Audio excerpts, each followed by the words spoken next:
얼마 전 첼시 출신의 미드필더 앤디 타운샌드가 영국의 토크스포츠에 출연해서 했던 망언이 토트넘 팬들을 분노하게 했던 적이 있습니다. 타운샌드는 손흥민에 대해서 그는 최고 수준의 선수다, 그리고 훌륭하다, 하지만 레전드라는 말은 올바른 문맥에서만 사용할 수 있다. 손흥민은 토트넘에게는 훌륭한 선수이자 운영자지만 프리미어 리그 레전드는 아니다라면서 토트넘은 몰라도 프리미어리그 전체를 대표하는 레전드 반열의 선수는 아니라고 했는데요. 손흥민을 응원하는 입장에서는 도저히 납득되지 않는 망언이라고 밖에 할 수밖에 없죠. 솔직히 타운샌드라는 선수 자체가 첼시에서도 3년밖에 뛰지 않았던 선수고 그동안 순위는 최대 11위를 벗어나지 못했습니다. 아일랜드 국가대표로도 70경기밖에 안 뛰었고 어떤 한 팀에서 5년 이상 뛰어본 적 없는 타운샌드가 이미 대한민국 A매치 125경기를 돌파했을 뿐더러 토트넘에서도 9시즌째 뛰고 있는 손흥민에 대해서 제대로 평가할 수 있을 리가 없잖아요. 일단 본인부터가 프리미어리그 레전드는커녕 첼시의 레전드로도 꼽히지 못하는데 도대체 무슨 권위가 있어서 손흥민을 향해서 레전드가 아니라고 했는지 의문입니다. 더구나 최근 토트넘에서의 400경기 출전으로 또 한 번 리그 역사에 깊은 족적을 남겼고 프리미어리그 3월의 선수에도 노미네이트 되면서 현역 최다 수상까지 노리고 있고요. 그러다 보니 자연스럽게 한국 팬들은 물론이고 해외 토트넘 팬들도 분노하게 됐는데 놀랍게도 영국의 디 애슬레틱에서 이 평가를 정면으로 반박하는 기사를 냈습니다. 지금부터 이 기사 내용을 자세히 전해드리겠습니다. 지난 화요일 밤 웨스트햄과 1대1로 비겼던 경기에서 손흥민은 토트넘에서의 400번째 경기 출전을 달성했다. 이건 토트넘 역사상 16번째 대기록이다. 현 토트넘 주장이기도 한 손흥민은 의심의 여지 없이 토트넘의 레전드다. 하지만 프리미어리그에서도 레전드라고 할 수 있을까? 손흥민은 우승팀의 일원인 적이 없었고 한동안은 우승 도전도 못했기 때문에 이런 대화에 잘 등장하지 않는 경향이 있었다. 그러나 기록만 놓고 보면 손흥민을 레전드라고 부르는 것에 대해 다시 한번 생각해 볼 필요가 있으며 그의 400경기 출전 기록은 이를 위한 좋은 타이밍이다라면서 정확하게 타운샌드가 지적했던 부분에 대해서 조목조목 따져보는 기사를 공개한 건데요. 가장 냉정하고 객관적이라고 할 수 있는 데이터를 기반으로 판단을 내리려는 듯 했습니다. 첫째로 손흥민은 9년 전에 프리미어리그 데뷔한 이후 엄청나게 많은 골과 어시스트를 기록하고 있다. 그보다 더 많은 공격 포인트를 기록한 선수는 케인과 살라 단 2명뿐이다. 손흥민과 같은 시기에 맨시티에 입단한 데브라이너는 손흥민 바로 밑에 위치한다. 그리고 케인, 살라, 데브라이너는 모두 프리미어리그 레전드라고 불린다.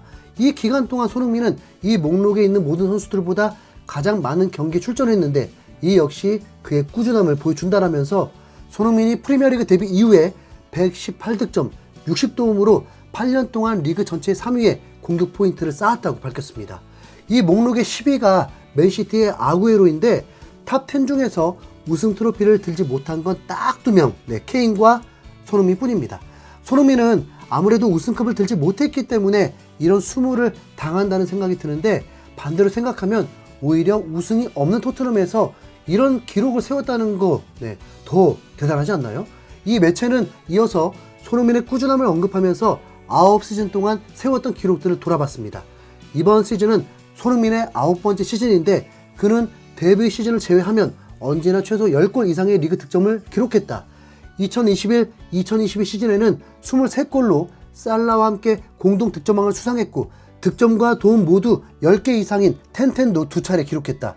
올 시즌까지 포함하면 잠정적으로 3번에 달하면서 데뷔 이후 언제나 리그 최고 수준의 활약을 펼친 손흥민의 지속적인 활약을 칭찬했습니다. 그리고는 또 손흥민이 가지고 있는 일종의 이색 기록에 주목하는 모습이었는데요. 손흥민은 케인과의 최대 합작골 외에도 또 다른 프리미어리그 신기록이 있는데 리그 역사상 약한 발로 가장 많은 득점을 한 선수라는 것이다. 손흥민의 양발 활용 능력은 그가 어린 시절부터 자신의 기술을 연마하기 위해 헌신했고 그 이후에도 그 수준을 유지하기 위해 노력했다는 걸 말해준다. 손흥민의 왼발은 약한 발이라고 부르는 게 틀렸다는 느낌을 줄 정도로 뛰어나다. 손흥민이 리그에서 왼발로 기록한 골만 모아도 엄청난 하이라이트 영상이 나올 것이다 라면서 손흥민이 왼발로 기록한 멋진 골들을 줄줄이 나열하기도 했습니다. 2018년에 첼시전에서 드리블 돌파 후에 왼발로 마무리했던 장면, 한 달 후 레스터 원정에서 보여준 가마차기 골, 그리고 2년 전 토트넘 홈에서 또 레스터를 상대로 환상적인 득점을 했던 장면까지 왼발로만 46골을 넣었다 보니까 이런 장면들은 다 기억하기 버거울 정도로 많습니다. 이런 대단한 왼발에 대한 찬사도 전해줬는데 레스터와의 홈경기에서 나온 골은 너무나 대단해서 당시 감독이었던 안토니오 콘테는 경기가 끝난 후에 손흥민에게 오른발과 왼발 중 어떤 발을 더 선호하는지 물어보기도 했다.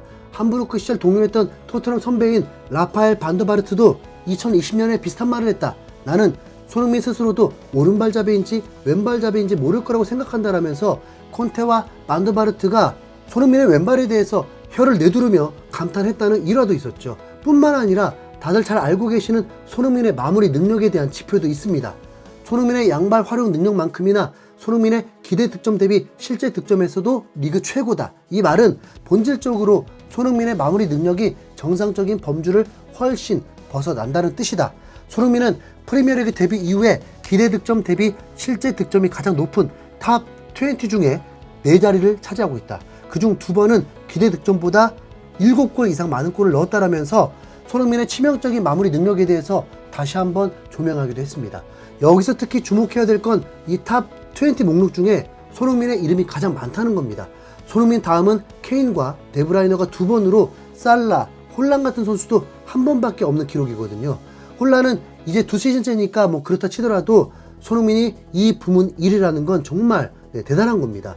참고로 손흥민의 리그 118골을 모두 종합해보면 기대 득점 대비 무려 35.2골이나 더 많이 넣어서 케인 다음으로 리그 2위를 기록하고 있습니다. 이런 면에서 이 매체는 손흥민이 매 시즌마다 점점 더 진화해 왔다고 평가했는데요. 프리미어리그의 다른 훌륭한 선수들이 그렇듯이 손흥민은 데뷔 이후 거의 10년 동안 진화해 왔다.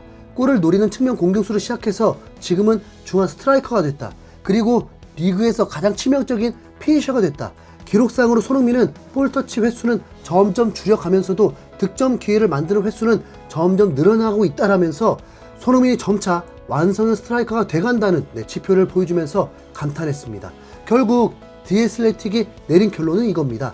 손흥민은 현역에서 은퇴한 이후에야 더 많은 축구 팬들에게 제대로 된 평가를 받을지도 모른다. 하지만 언제 은퇴를 하든 그가 이룬 업적이 프리미어리그 최고 수준이라는 건 확실하다. 하지만 현재 손흥민은 토트넘에서 400경기 출전을 달성했다. 그리고 힘겨웠던 지난 시즌에서 돌아와서 전혀 기세가 꺾일 기미가 보이지 않는다 라면서 손흥민이 프리미어리그 레전드라는 것에 의심할 여지가 없다고 말했습니다.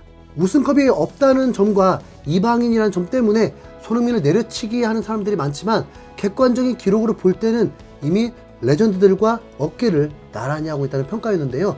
엔지 감독과 함께하는 다음 시즌에는 기필코 우승 트로피를 들어서 찍소리도 못하게 안티들의 입을 막아주길 응원합니다.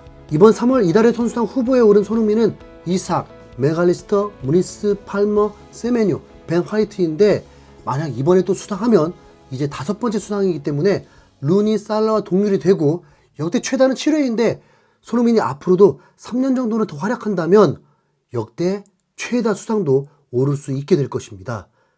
레전드가 아니라고? 참 어이가 없네. 이상 흰수염고래였습니다. 감사합니다.